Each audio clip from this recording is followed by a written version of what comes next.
Congress shall make no law respecting an establishment of religion or prohibiting the free exercise thereof, or abridging the freedom of speech or of the press, or the right of the people peaceably to assemble and to petition the government for a redress of grievances.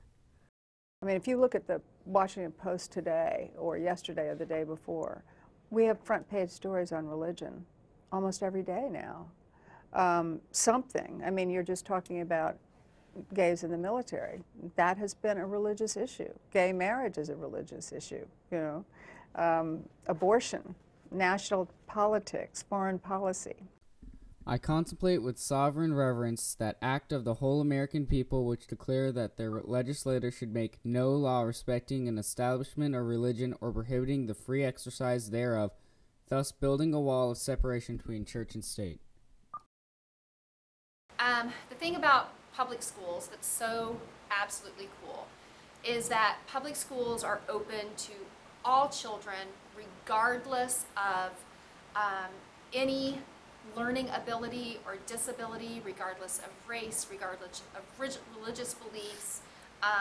You know, just any child has an opportunity to learn in public schools. Public schools are funded by state money. I, as a voter, have an opportunity to go to the ballot box and cast my opinion or cast my vote for people that I want to represent.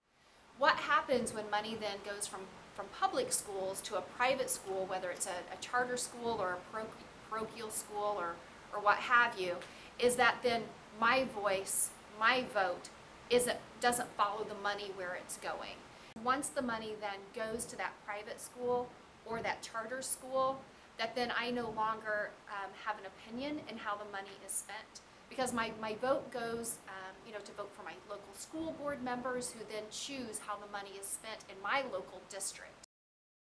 It makes sense to me that that funding, if it's intended to support a student's education, that those dollars would follow the student wherever they are in school.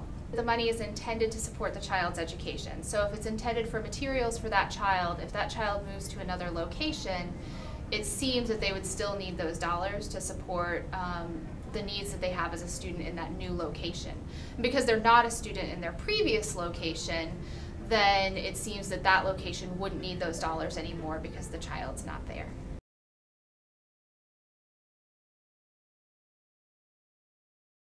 My understanding of the Constitution is that there is no phraseology in the Constitution that separates church and state.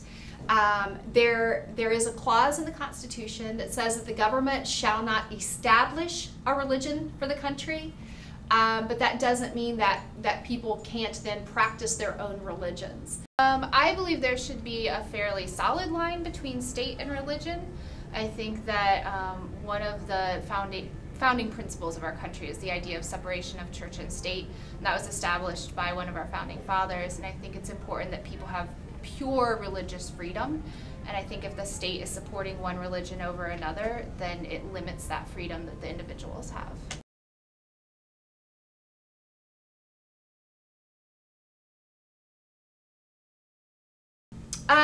I think individuals should be able to.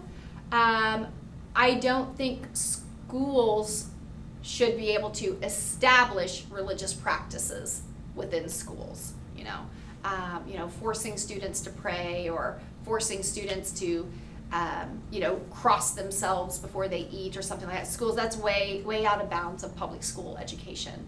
But if a student so chooses, you know, to pray during the moment of silence or to say a prayer before they eat their meal or before they take a test, right?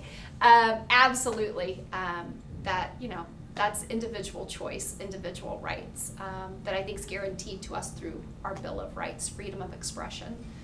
I think individual students should be able to express their faith. So for example, a student who's Muslim, if they want to wear, if it's a female and wants to wear a headscarf, I think that should be fine and not against dress code.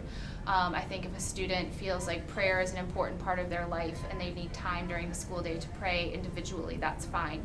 I don't think that students should be forced to all together do some sort of religious activity during the school day unless it's a private religious school. And in private religious schools, I think parents know that they're signing up for a school that has a religious basis and there's going to be a religious program within that school.